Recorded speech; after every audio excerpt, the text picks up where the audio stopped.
जय हिंद दोस्तों, स्वागत है आप सभी का। दोस्तों, इस क्लास में हम ये लेकर आए हैं साइंस के प्रश्न और ये संबंधित हैं जीव विज्ञान से, जो पिछली बार की परीक्षा में पूछे हुए हैं, यानी कि जो पीछे हमारे प्रश्न रिपीट हो चुके हैं उनको देखने वाले हैं।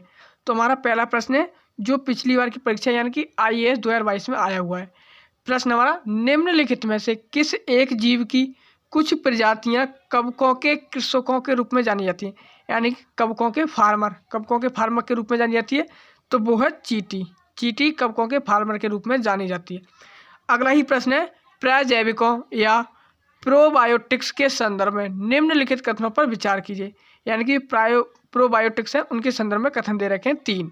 चलिए पहला कथन ही देख लेते हैं। पहला कथन है, प्रजैविक जीवाणुओं और ईस्ट दोनों के बने होते हैं। तो ये एकदम कथन सही है। जो प्रजैविक है वो जीवाणु और ईस्ट दोनों के बने होते हैं। अगला है, प्रजैविकों में जीव खाए जाने वाले खाद्य में होते हैं, किंतु वे नैसर्गिक रूप से हमारी आहार नली में पाए जाते हैं। याद रखना, नैसर्गिक का मतलब होता है प्राकृतिक। क्या होता है? प्राकृतिक। दोस्तों, ये दूसरा कथन क्या है हमारा? गलत है।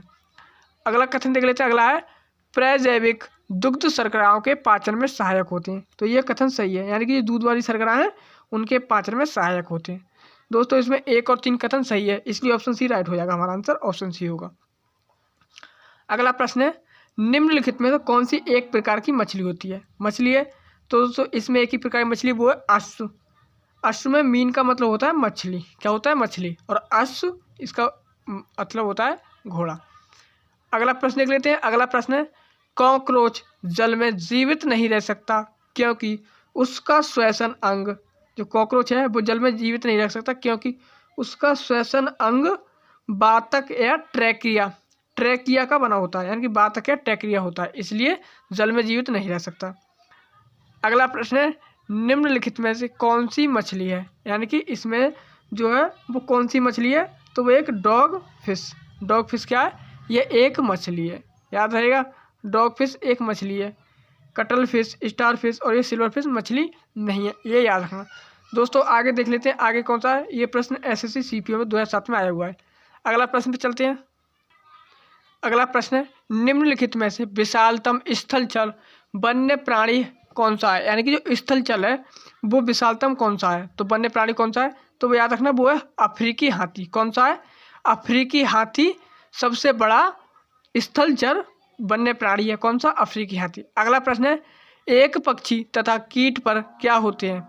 यानी कि एक पक्षी होता है तथा कीट के पर क्या होते हैं? यानी कि दोनों के जो कीट हैं वो क्या होते हैं?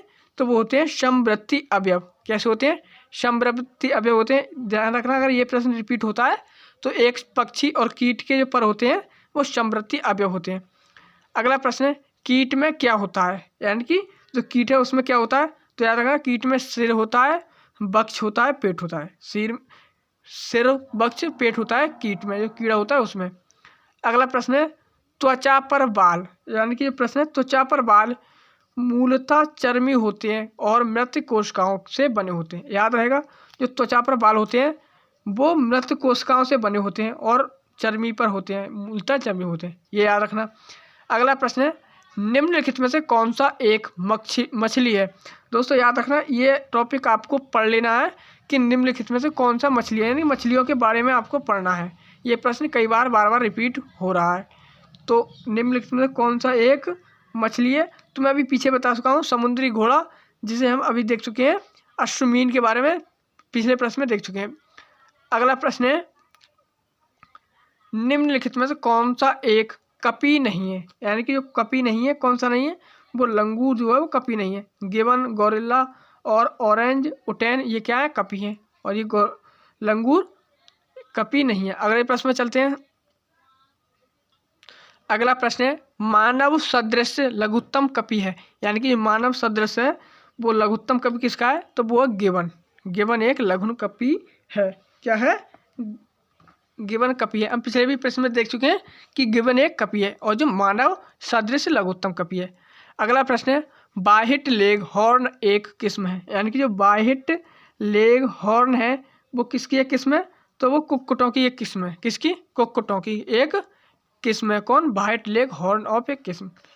अगला प्रश्न है, नीलगाय निम्नलिखित में से कुल में आती है। नीलगाय जो है किस कुल में आती है? हमारी नीलगाय है वो किस कुल में आती है? तो वो हिरण के कुल में आती है, यानी कि हिरण वाले कुल में आती है नीलगाय। याद रहेगा, नीलगाय हिरण वाले कुल में आती है। अगला प्रश्न देख लेते हैं। अगला प्रश्न है, सबसे बड़ा आकशेरुकी है, यानी कि जो सबसे बड़ा आकशेरुकी है वो क्या है? तो याद रहेगा, सबसे बड़ा आकशेरुकी है वो है सिक्विड। सिक्विड क्या है? सबसे बड़ा आकशेरुकी है। अगला है ऑक्टोपस। ऑक्टोपस क्या है? तो याद रहेगा, ऑक्टोपस क्या है? यह एक शूलचर्मी है, यानी कि जो ऑक्टोपस है वो क्या है? वो एक मृदु कवची मोलस्क है, यानी कि जो ऑक्टोपस है वो एक मृदु कवची मोलस्क है। क्या है? याद रहेगा, वो शूलकर्मी नहीं है, वो क्या है? एक मृदु कवची मोलस्क है। याद रहेगा, एक बार फिर पढ़ लेते हैं। जो ऑक्टोपस एक मृदु कवची मोलस्क है। सबसे बड़ा आकशेरुकी क्या है? तो वो सिक्विड है। सिक्विड सबसे बड़ा आकशेरुकी है। तो दोस्तों ये थे हमारे 16 प्रश्न जो इस चैप्टर के पूरे हो चुके हैं। मिलेंगे अगली क्लास में नए चैप्टर के साथ और अगले प्रश्नों के साथ। तब तक के लिए आप देखते रहिए, अपनी तैयारी को अच्छे से बनाते रहिए। मिलते हैं अगली क्लास में, तब तक के लिए जय हिंद।